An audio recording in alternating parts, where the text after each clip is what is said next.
Support for your public radio station comes from our members and from the Climate Solutions Accelerator, hosting a 2-day interactive summit focused on co-creating a regenerative future for the Genesee Finger Lakes region, April 4th and 5th at the Convention Center. Registration at climategfl.org. From WXXI News, this is Connections. I'm Evan Dawson. Our connection this hour is made in your search to find your next home in the Rochester and Finger Lakes region. Here's how Yona Freemark of the Urban Institute puts the situation across the country. Quote, Americans are fed up with housing prices. A third say that housing costs prevent them from living near their jobs.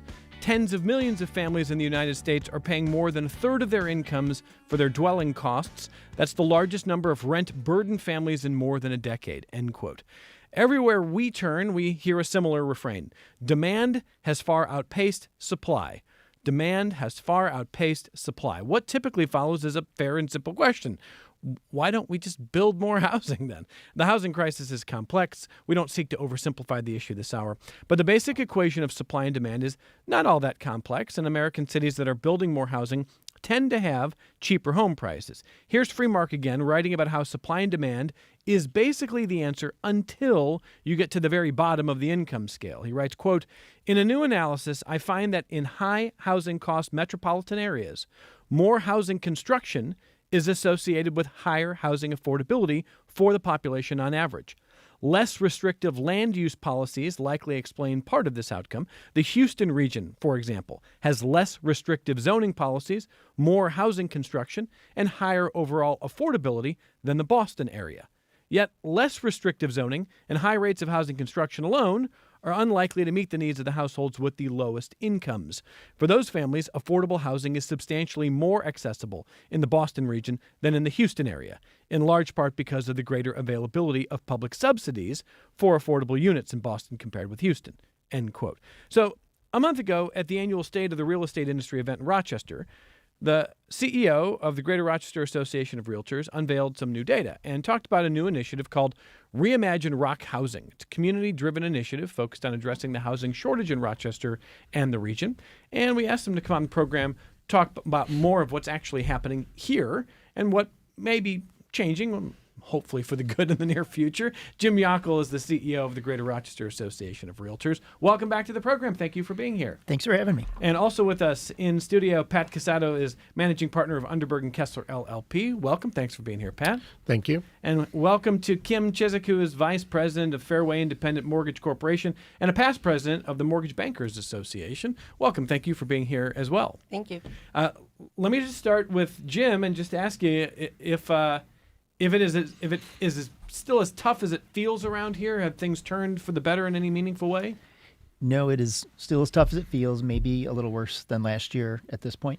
I think your early comments were right on. It is absolutely a supply issue. Demand has been consistent, but supply has been dwindling, and we are not helping that.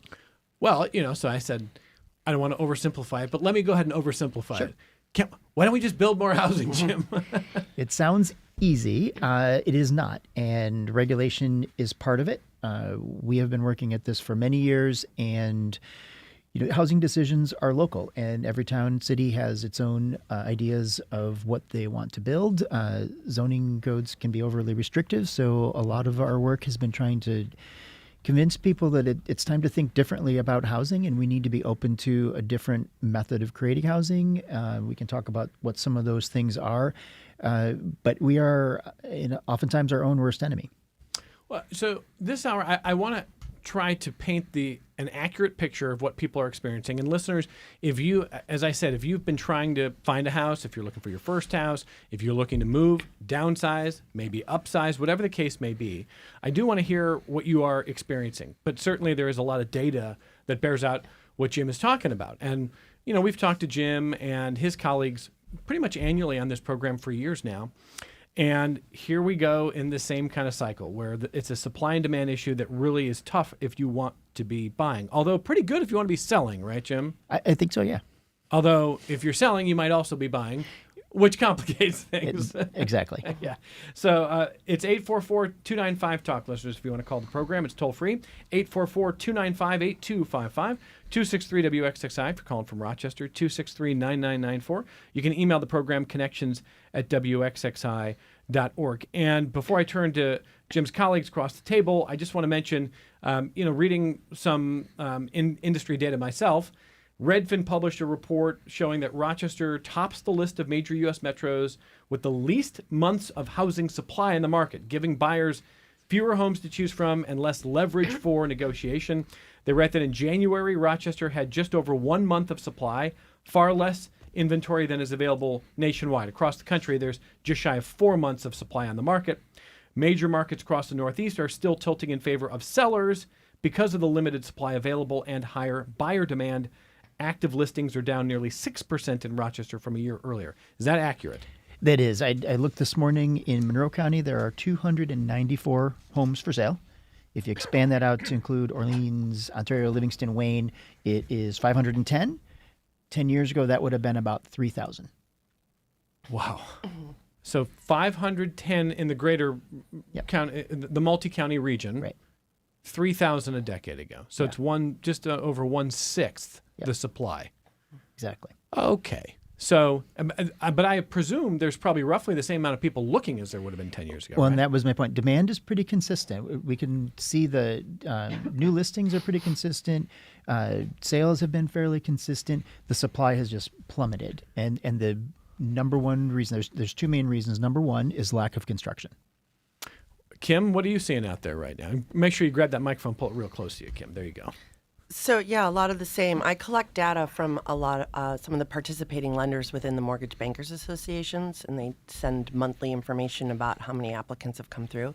And it's hundreds, and that's just a small sampling of all the lenders in the Mortgage Bankers Association. So there's buyers out there. They're just not able to find what they need. Okay. Same question for Pat. How do you see it from your perspective at Underberg and Kessler here? Well, putting on the attorney hat, with multiple bids on properties, buyers have to be very strategic. So that means buyers are not doing inspections. Many buyers have to come in with cash offers or cash guarantee offers, and not everybody can do that. So it really, restricts a buyer's ability to acquire a property. So how, from your perspective here, Kim, looking at that data, I mean, are you sort of in the Rochester tunnel vision, or do you think, okay, it's a problem here, but, we're not alone here. This is an issue in a lot of places. So I'm primarily focused here in the Rochester area, while my license goes throughout the state of New York and my company is national. I mean, you can feel this in a lot of places. It's starting to shift in some of your more major markets, but not here in our area. Okay. Pat, anything you want to add on that point too? I focus a lot in the affordable world, and what we're seeing is the cost of construction in the affordable world is increasing every day. I mean, today we heard about tariffs going into play, and that's going to affect our lumber stock. And I had project team calls today where people are panicking about the costs going up every single minute. And that's not just a Rochester problem. That's going to feed through everywhere. But here in Rochester, I mean, we're working on affordable homes we're building in the city. The cost of construction for a small single-family home is over $450,000.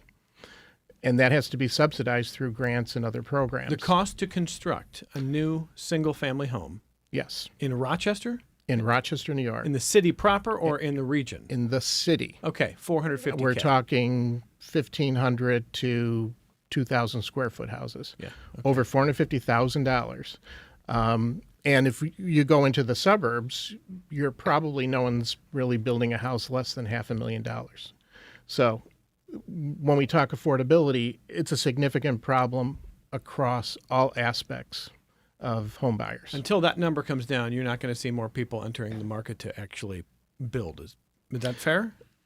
That's very fair, but we don't see a path for those prices to come down, whether it's building codes and regulation that keeps getting added on to construction, cost of financing, which keeps going up. No one really sees those numbers coming down for to build a house. Okay. Linda and Parrington, I'm going to take your call in just a second. It's a supply and demand question that I think will be perfectly relevant here. But I see Jim nodding across the table. So if those numbers, if the number to build a new house is not going to come down, what is a solution to getting more houses built? Well, there's a number of solutions. So everything Pat said is correct. One of the factors in the suburbs is a lot of towns still require 1 acre, 3/4 acre minimum lots, and to make that work, you have to sell it for $500,000 or $600,000. So there are people who will buy those homes, but that's not impacting the market that is most stressed, which is the 150 to 250 market. So it is impossible to build something and sell it for that amount. So we have to be creative. We have to find ways to free up that inventory that already exists that is in that price range. And one of the ways we can do that is better options for independent seniors who don't necessarily want to stay in their 4-bedroom home.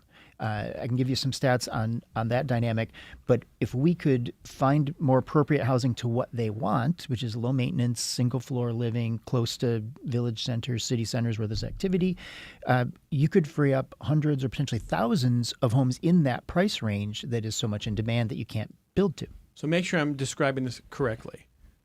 With the numbers where they are, it's not realistic to think we're going to see a glut of new housing built.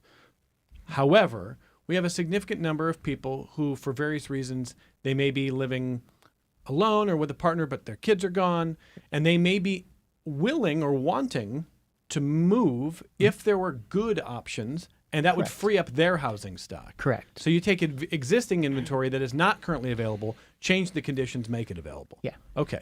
Let me get back to that point in a second, but I think Linda's question is related to all of this. Hey, Linda and Parrington, go ahead. Hi, Evan. Thanks for taking my call. So, yeah, I think it might have been partially answered just now with that talk about not having the right inventory. But my initial question was, I don't really understand this whole limited supply and increased demand situation. Limited supply, who's knocking down houses? And increased demand, I thought our population in the region has remained stable or even fallen over the last 10 years. And I'll take the answer off the air because I've got to hang up. Okay, Linda, thank you very much. Jim, you want to start? Yeah, it's pretty simple. Rick Herman, who's the CEO of the Home Builders, and I analyzed building permits over the last 40 years. And in the last 15 years, we are significantly down. Our monthly average or annual average is about 1,600 a year for 30 years.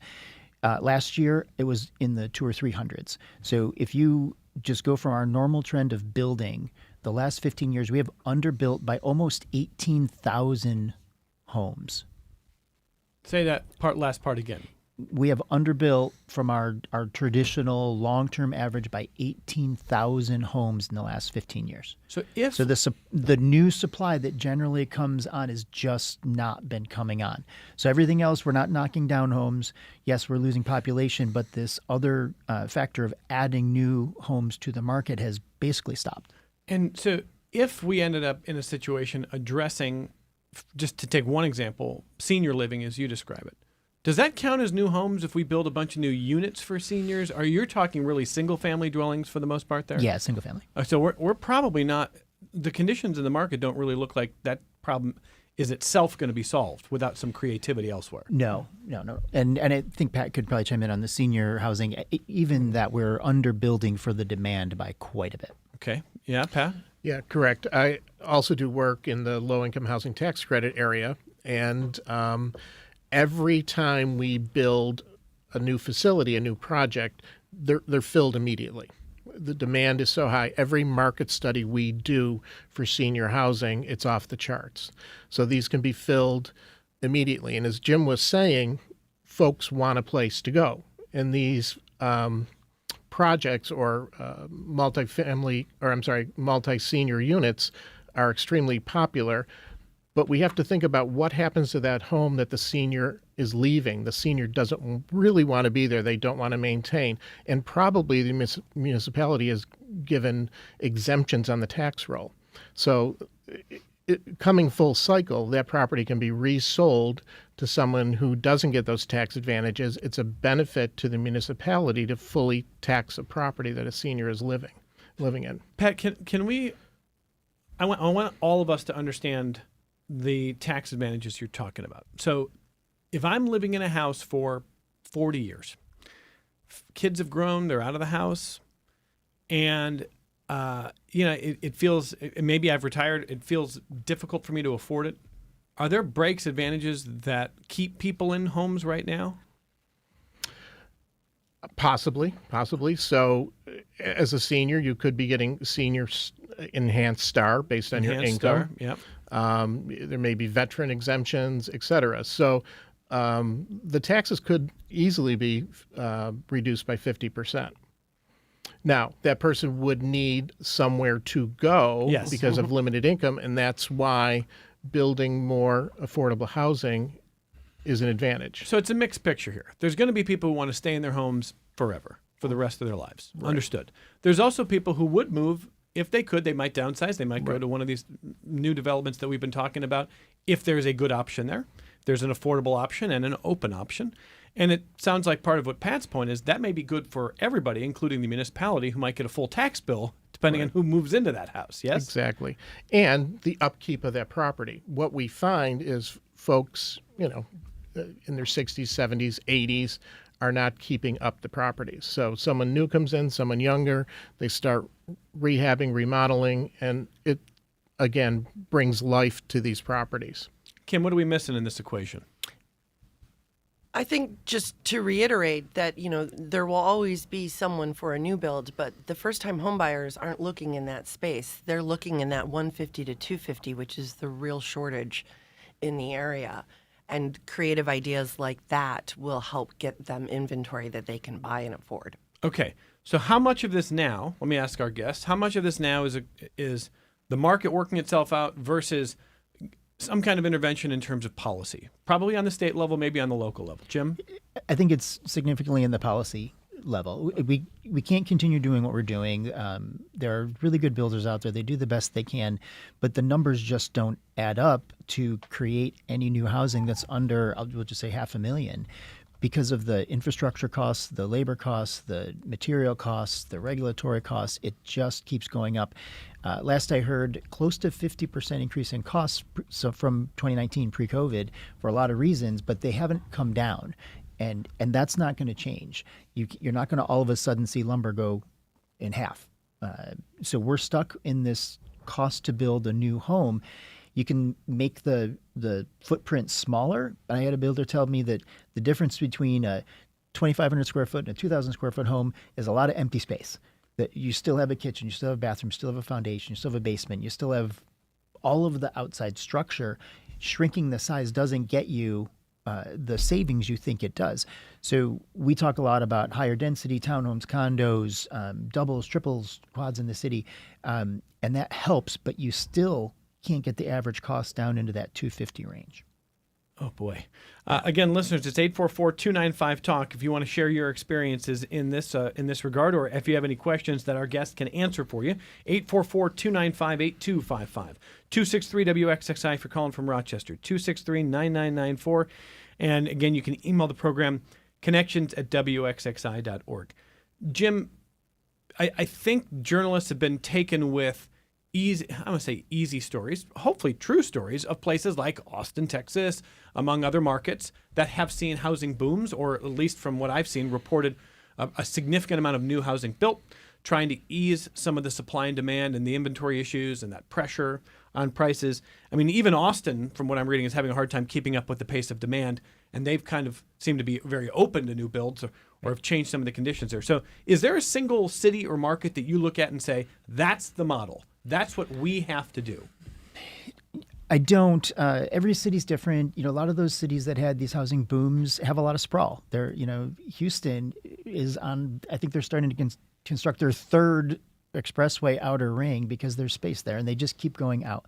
You don't ever hear of Boston having a housing boom because they're contained. So we have to solve the problem the way it works for Rochester and for our region. And so we could go to Seattle, where accessory dwelling units are a huge thing, and some of them are worth $1 million. That doesn't necessarily mean they work here. I think they can, but it's hard to pick a model and say, let's transplant that to Rochester. So what we've tried to do is look around and pick the best little teeny pieces of ideas and present them to town and city and county officials and say, here's some options. Which ones do you like? Which would work in your town? And let them kind of pick. Policy-wise, what would be the biggest mistake? What road to go down would you say? We really need to not do this. I think the biggest mistake is sticking with our current process of 1 acre lots, taking over a cornfield and putting 40 1 acre lots in, selling them for $600,000. We are going to price out an entire generation of potential first-time home buyers, and that's the wrong cycle, because the health, wealth, education, and social outcomes from stable housing are very well documented, and we are actually prohibiting a large percentage of our neighbors from having those options. Is that what we've been doing? Inadvertently, I would say, but yes. Okay. So who needs to make the call to not do that anymore? I think we need to just keep sharing this message and get town officials on board. And It's local and it's state, or it's mostly local? it's the decisions are local. The money is going to have to come from the state, but there's a very strong "not in my backyard" movement across the country. Everybody who's impacted by a development, just down the road from them, has concerns, and those are valid concerns. Things are going to change, but we have to keep the whole region, the whole community in mind. There are thousands of people right now looking to buy a home that can't. So if everybody just says, you're not going to build it next to me, it's not going to get built anywhere. And so we're forcing these thousands of people to continue to do something they don't want to do with their housing. Before I ask your colleagues the same kind of question, let me just follow kind of the cornfield and the 1 acre lots, which is something I think a lot of people can relate to seeing those kind of developments. Is it that land should be used differently? Is it that we should not be pursuing new builds on land like that at all, given the current stock? What is it? No, I think we have to build what people need, and there is a need for that. But if that's the only thing we're building, we're ignoring 80% of the problem. Yeah. And so that we talk a lot about infrastructure costs, that we need to build more where infrastructure exists, which is in a village center, a city center, on vacant lots, and leverage the existing infrastructure. So that brings costs down. If you don't have to run water lines and sewer lines and driveways and roads and electric, all that drops down to the affordability of the housing. So focusing a lot on the city, focusing on the towns and villages that have areas close to services, close to restaurants, close to entertainment. That's where people want to live. But that's the least likely place for us to add housing of any type. Kim, what would be the mistake if we did more of what? Do you agree with your colleague there? I 100% agree with my colleague there. I think waiting for something from a federal or state level isn't going to work necessarily in our communities. I think we need to sprinkle in a little bit of everything and really just look town to town, opportunity to opportunity, and just be more creative. There's commercial repurpose. There's a lot of mixed use retail, live above it, go downstairs, get your coffee. Those are the kinds of walkable communities that folks are looking for, and there's a lack of around here. So I saw Pat's reaction to the commercial repurpose. Let me ask both of you a little bit about this. And I'm really looking forward to the new book from Derek Thompson and Ezra Klein called Abundance Team. I've got it.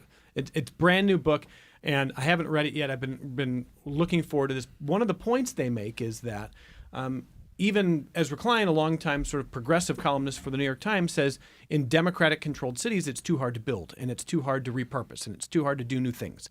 And yes, there should be environmental review, and yet yes, there should be regulation. But if it takes forever to do a project, everybody walks away.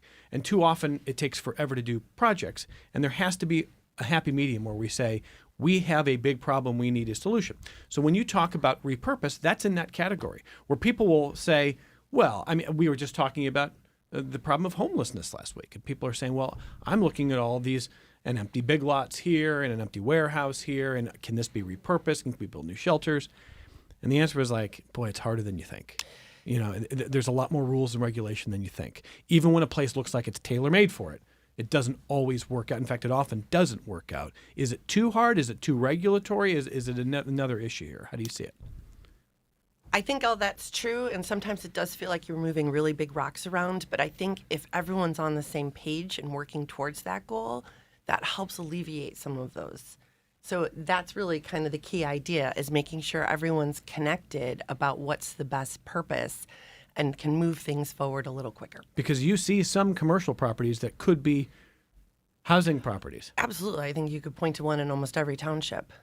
I'm sure you're right. Yeah, go ahead, Ben. Now, I was just going to add to that. I'm looking at the Rochester skyline here, and pretty much now all of our major buildings downtown have housing in them, and they're full. So whether it's the Sibley Building, the Xerox Tower, Chase Tower, I'm using all the old names, but they've all been converted to at least 30-40% housing. Old City Hall, the Gannett Building now. We look at our malls. So in Irondequoit, housing is there now. Marketplace, huge housing. So we just have to think more and more of this. But Evan, you're absolutely right. Regulatory and cost are roadblocks here.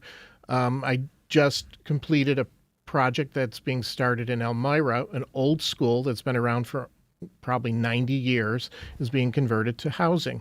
The cost is over $600,000 per apartment to retrofit those. But again, it's a housing solution. That is being funded through many state and federal grants. At least 80% of it is, and through tax credits. But that is one way to start the ball rolling to find housing, and eventually it will loosen up the $150,000 to $250,000 housing stock. Well, Jim, you made the point that if you don't have to run water, you don't have to run sewer, you don't have to run a lot of the infrastructure, you're ahead of the game in terms of cost. Right. And so maybe some old commercial properties are in that category. Two of the points that I think come up often when it comes to what gets built or done and what gets blocked. One example is, just to kind of choose one from the last presidential administration, in 2021, the Biden administration announced billions of dollars for new broadband. And by the end of that presidential term, almost nothing was built. Years and years, nothing to show for it. But in Pennsylvania, I-95 has a 10, 12-mile collapse, and they rebuilt the thing in like 11 days.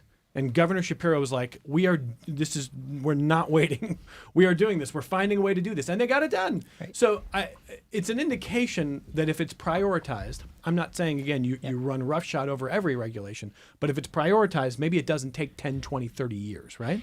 Yeah, it can't take that long. Where there's a will, there's the money. Money is not the problem. What we need to do is build a broader coalition. We need private money. We need private capital. We need government money. We need nonprofits and business on board, because this benefits everybody. The only way for our region to survive is if we help these first-time homebuyers, people who grew up here, who come back from college and want to stay here. We need to help them put down roots, because if we can't, they're going to go to North Carolina, they're going to go to Georgia, they're going to go to Texas or Florida, and they don't come back.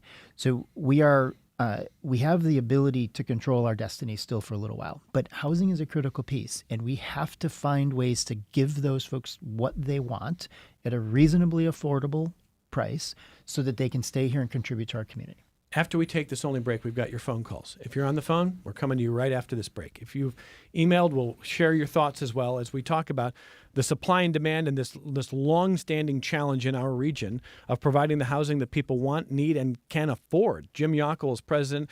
He's not the president. He's the CEO of the Greater Rochester Association of Realtors. Although, if it were me, Jim would be the president. I always promote him. He's the CEO. Pat Cazzato is managing partner of Underberg and Kessler LLP. Kim Chiswick is vice president of Fairway Independent Mortgage Corporation and a past president of the Mortgage Bankers Association. Your feedback on the other side. Support for your public radio station comes from our members and from Heart, Hearing, and Balance Centers, providing audiological services for almost 50 years, with hearing devices designed to meet each individual's lifestyle needs, including rechargeable, water-resistant, and Bluetooth-enabled options. Online at harthearing.com. This is Connections. I'm Evan Dawson. Tony in Rochester on the phone next. Hey, Tony, go ahead. How you doing? Thanks for taking my phone call. Sure. I actually am calling in because in my area, in the Beechwood area, there are signs nailed into trees and on poles saying things like, "We'll buy your house for cash," and "quick closings and things like that. And now we've gotten, probably since the pandemic and a little bit before, we've gotten postcards at home asking to buy our house, even though it's not listed and there are no signs saying that our house is for sale. Huh. Okay. Jim's nodding, so hang there for a second, Tony. You've heard this, Jim? Yeah, and this has been going on for a long time. There are people, that's their business model, is they'll buy, used to be we buy ugly houses. So they'll come in and they'll pay cash to their flippers. And, there's a role for them. They're houses that need a ton of work, and they have a model where they can do the work and get it to a saleable state and turn it back to owner occupancy instead of being vacant or dilapidated. So it's been around a while. The concern now is that some of these are backed by private equity and hedge funds. That the governor was in town Friday to talk about that problem, and that is a growing problem. 20 to 25% of all transactions are, according to a bunch of studies, are likely going to private equity backed corporate ownership. And they're rented, and that removes them from the owner occupancy space for 10, 20, 30 years often. Okay. Tony, what do you want done about this? Or tell me a little bit more about sort of what you have experienced with this. Sure. Our house is not dilapidated. It's not falling apart. It's not an ugly house. And it's the practice of doing that is really not a good look for any company that's sending, not only putting up, signs in your neighborhood saying houses for cash, but I mean, this is like pounding a nail and putting the sign on your house, sending it to your house. And I'm sure that these signs and postcards are not in particular other neighborhoods that are more affluent. And it just, it's just not a good look. Does it feel predatory to you, Tony? It feels predatory. It feels parasitic. Yeah. These are people who are not out to help you. They're here. They're there and saying that message to put more money in their pockets. And that's you're talking about numbers and things, but you're not talking about the value of family and community and of home. And also, I have a question. If the cost of housing and building houses is going up, when people are flipping these houses, are they putting less care into the materials they're putting into? There's a lot of fires that are happening in downtown Rochester. Tony, I don't mean to laugh. I literally, I'm in that's my house. It was flipped. And just had a chimney inspection. No more fires at that house. Otherwise, the entire house may be the fire. So I'm not laughing at the point. I'm laughing in sort of personal knowledge that can be the case. I would hope there's really good flippers who do really good work and really above board. But Tony, you've given our guests a lot to chew on here, and I want to thank you for calling, because this is not something I've seen myself in terms of this kind of advertising or this kind of aggressive kind of going after houses. But let me just ask all of you just briefly, what would you say to Tony or anybody who's in that situation? Well, I think you're right. And I think the concern is it changes the character of the neighborhood by selling to these out-of-town corporate landlords who don't often care. Many of the code violations come from people who don't live here. It's all about numbers. They look at the Rochester market, and we think prices have gone way up, but you can buy 3 homes in Rochester for the price of 1 small one in Boston. And so these investors are looking here going, I'll buy 20 houses, and they don't take care of them. And it isn't great for the long-term prospects for our community. Okay. Anything to add over here? Pat? What I would add is we do in New York have a consumer protection law that would help someone where there's an investor who's trying to take advantage of them. And I think to a certain extent, when you're advertising, I'll buy your house, and they put a postcard on a tree or whatever, they're trying to get someone who's maybe in dire straits, needs to sell their home, isn't going to get the proper advice, isn't going to go to their real estate agent and get a fair evaluation or go to their attorney.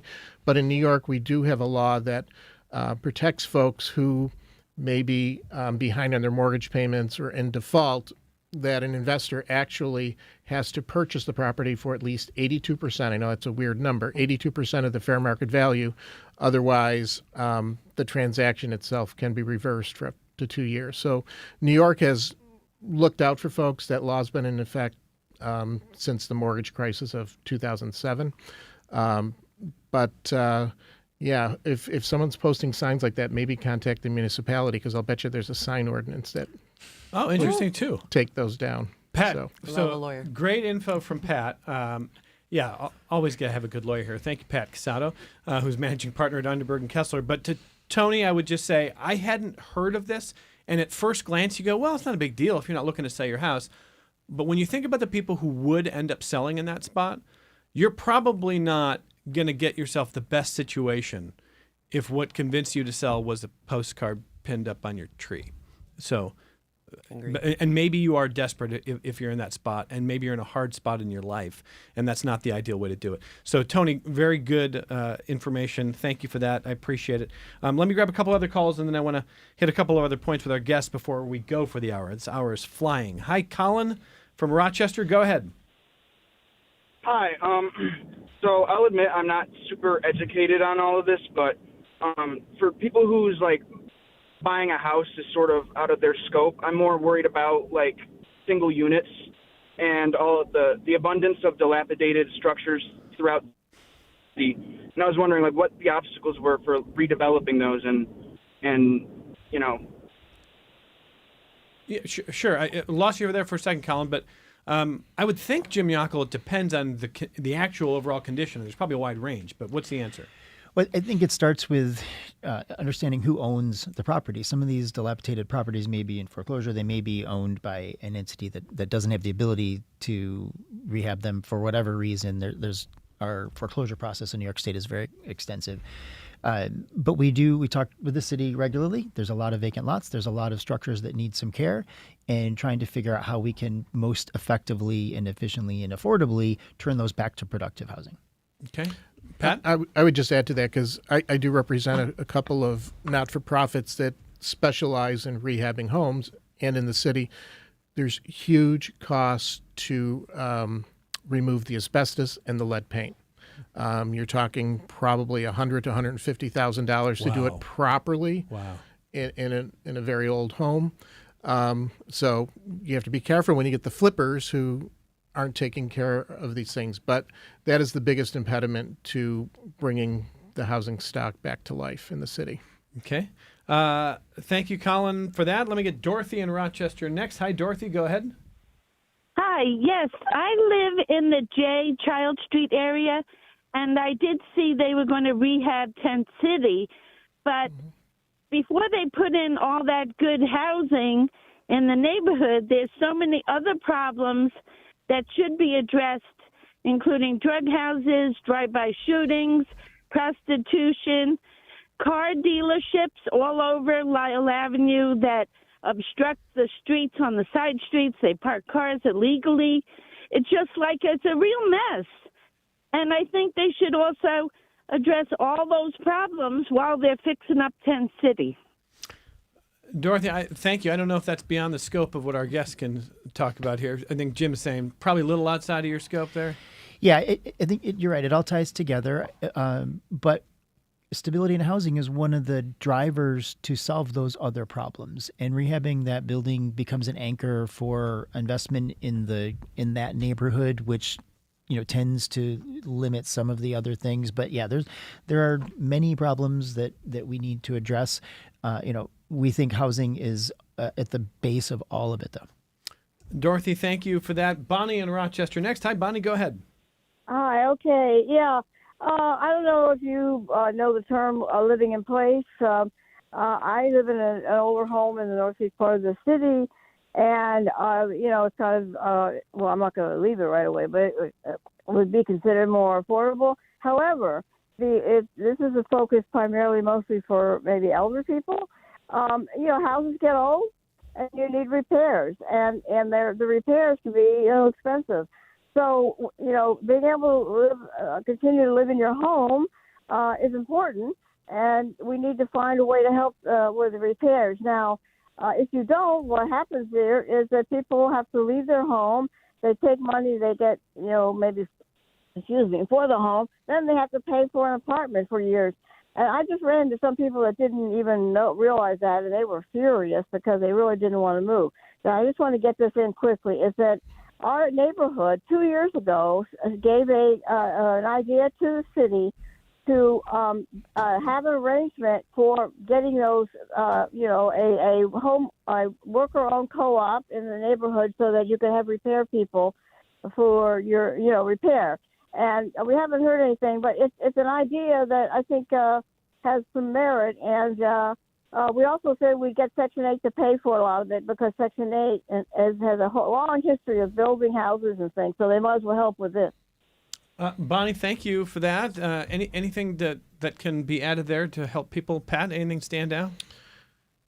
Well, if there's a senior that needs repairs to their home, whether it's a furnace or roof repairs, there are agencies that help with that. I'm actually on a not-for-profit board, Sheen Housing, and that's what they do every day in the 13-county area. So there are agencies that can help folks live in their homes, even if it's retrofitting, putting in a ramp or whatever their special need is. And I think there are state grant programs that address that will come in and do a full rehab of your house to bring it up to code. Who should someone contact if they want to learn as much as they can about this? I would suggest folks call Sheen Housing. They have an office here in Monroe County, and they also have an office in Ontario County. Spell it. It's Bishop Sheen, Sheen. Okay. Bonnie, thank you. We'll take one more phone call. This is Crescenzo in Rochester. Hey, go ahead. Hi. I think it's interesting that, even folks on the sort of business side of this are talking about the need for affordability. I think I applaud that. It's an indicator of the severity of the issue, I think. I wonder if we're not overlooking a sort of simpler solution. You're talking about making a complicated problem simpler. What about just public works, right? Like, you're talking about sort of market solutions to how to increase supply, but why not a much more New Deal approach where we just public subsidies that usually go to lots of development companies anyway, just go directly to the building trades that are necessary to actually build the thing and just do public works, bypass the need for making a ton of profit at each of several middleman steps. And it's a 2-for-1 because that also addresses the rental unit concern in much the same way, since about 60% of Rochester are tenants. Yeah, interesting question, Crescenzo. Thank you very much. Jim Yockel, let me start with you. Yeah, I think that's part of the solution. What makes it complicated is there isn't one solution. There are 10 or 15 different causes to this problem, and it's going to take 10 or 15 different solutions. And with housing, to have a healthy housing market, we're going to need all types of housing all across the market segments, price ranges, geographies, size, styles, because needs change. And keep in mind, housing has a 50, 75, 100-year life. So we have to make good decisions now that don't put us in a similar, different, bad position 15 years from now. Well, but let me follow the point that you're making on how difficult or complicated this can be with Crescenzo's point that, hey, if we just get some actual public dollars behind this, maybe we can change the entire equation. I don't know if we ever saw a granular plan. Last year in the presidential campaign, you might have seen at the Democratic National Convention, Kamala Harris talked about building 3 million houses. That struck me as a really sort of a big goal that probably was going to be achieved through different strategies in different places because Boston is not Rochester, it's not San Francisco. So did you view that as, hey, they're talking about supply? Number one, they're setting a big goal without giving specific ideas, or was it more like what Crescenzo's talking about, which is we're going to put big dollars behind this? I think the big dollars would help, but even though part of the impediment is all these decisions are local, that's part of the benefit too, because we need a diversity in housing. And you saw a couple of years ago when the governor tried to push accessory dwelling units and said, if you're not doing what we think you need to do for housing, we're going to change your zoning for you. People don't like that. They don't like someone coming in and forcing them on what to build. So we need to provide options. We need to provide funding to bring the costs down.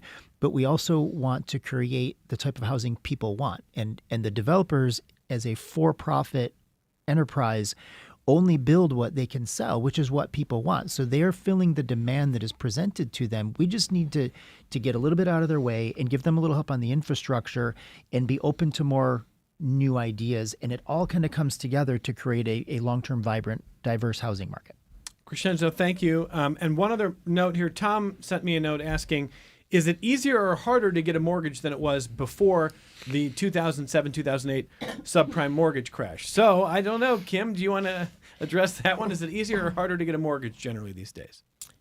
I don't want to use the word harder. I think the whole concept, it's gotten better in the fact that we're making sure there's the ability to repay, which back before the housing crash, that sort of went away. There were a lot of stated income, no doc programs. Here, come in, you got a pulse, buy a house, we're great. Those failed. That was the crash, those types of mortgage loans. So I think by having a little more due diligence and making sure the borrowers not just can get through the closing table, but have the ability to maintain that monthly mortgage payment is just good common sense.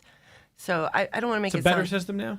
Yes. And just as a bit of side history, not that this is my expertise, but it was not just a pretty much anyone with a pulse can get a mortgage. It was, then we're going to chop up your mortgage and we're going to create these new investment instruments that are pretty opaque and people will not really understand. And we know they'll probably blow up, but by the time they blow up, we'll have made millions of dollars. And that's kind of what happened. So, that's a very short history of it, but you're saying that scenario is very unlikely to be able to happen again because of changes to the system? Correct. In a healthy way. In a healthy way. Okay. Well, there's something else that I want to make sure I give Jim some time to talk about, because part of what you've been working on, Jim, is this economic impact study that will tell us a little bit more about not only where we are, but where we could be going. Go ahead. Yeah, we partnered with the Home Builders Association. The National Home Builders have a economic impact model. It was created by Rutgers University. This is an academically rigorous study. And what they do is they take a real project in our areas. We picked one in Penfield, and there was actually two. One was a 170-unit single-family home, and one was a 120-unit multifamily project. And they analyze all of the cost inputs, all of the services that the town has to provide, all of the things that impact the town negatively from an economic standpoint. And then they add in all of the positive benefits, higher taxes, economic activity, people buying the homes, the construction jobs that are created, the construction job buying lunch while they're working. So the long-term impact, a 15-year impact to 170 single-family homes was $41 million to the town of Penfield, which comes out to about $240,000 per home. So there's a belief in a lot of places that housing doesn't pay for itself. And if you just stop at the cost of services and the property taxes, a lot of times it doesn't. But when you add in all of the other things that go into it, the salaries of the construction workers, the salaries of the architects, the people building, the people living there then go out to eat and they go to shop and their kids go to school and it helps with the school taxes. The economic impact of housing is massive. The apartments were, same study, $11 million over 15 years, so $90,000 per unit. So we have to change the belief that housing is a drain on the economy or on the budget, and that long term it is a big, big lift. So you go back to one of the previous callers said, why can't we just put more money into it? We need to start with something that generates economic activity for the town, which allows them to invest in infrastructure, invest in schools, invest in roads and bridges or whatever they want to do. But we too often see people saying no because 6 people come to a town board meeting and they complain that there's going to be too much traffic from these 40 new homes, and it doesn't get built. Where's the study coming from? It's from the National Home Builders.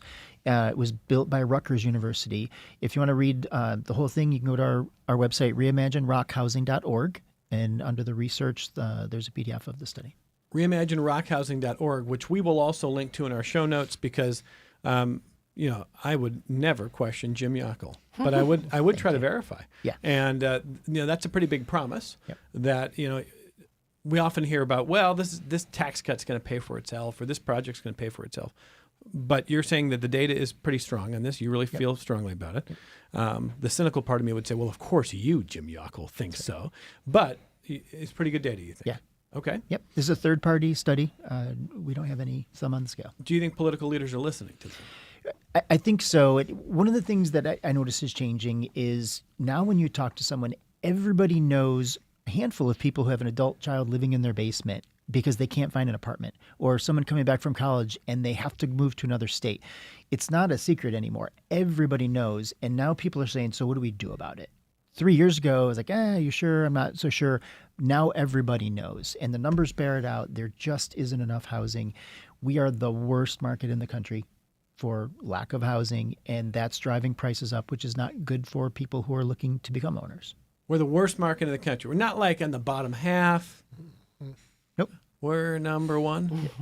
And the wrong thing. And the wrong thing. So we want to be number one in solutions and innovation and creating new housing that meets everybody's needs. There are thousands of people right now who want to become homeowners or just want a better apartment. Doesn't matter. We need to create those choices for everybody. Okay. I want to thank our guests for an informative hour. And again, if you want to learn more, Jim, one more time, this new website that we were just talking about here. ReimagineRockHousing.org. Okay. Ideally, you're not going to go from we're number one in the wrong thing to, we're in the 50th percentile or the 10th percentile if we're in the bottom. But this is a plan that can turn the ship in how long if we're effective. It's hard to say. We're doing a lot of work in Ontario County. They've added 200 units through these type of things in a couple of years. So it's slow but steady, but we have to start now. Okay. 3 to 5 years, 10 years, ideally, we'd see a big change, you think? Yeah. Okay. Yeah. Probably not 1 year, but No. It's a big problem. You don't get to be number one in the wrong direction and fix it in a year. But that's why we're talking about it. Jim Yockel is the CEO of the Greater Rochester Association of Realtors. Thank you for being with us. Thank you. Hey, Kim, thank you for making time for us. Kim's Vice President of Fairway Independent Mortgage Corporation, past President of the Mortgage Bankers Association. Thank you for your expertise this hour. Thank you. And Pat is Pat Casado's Managing Partner of Underberg and Kessler. Thank you for being here as well. Thank you. We got more connections coming up.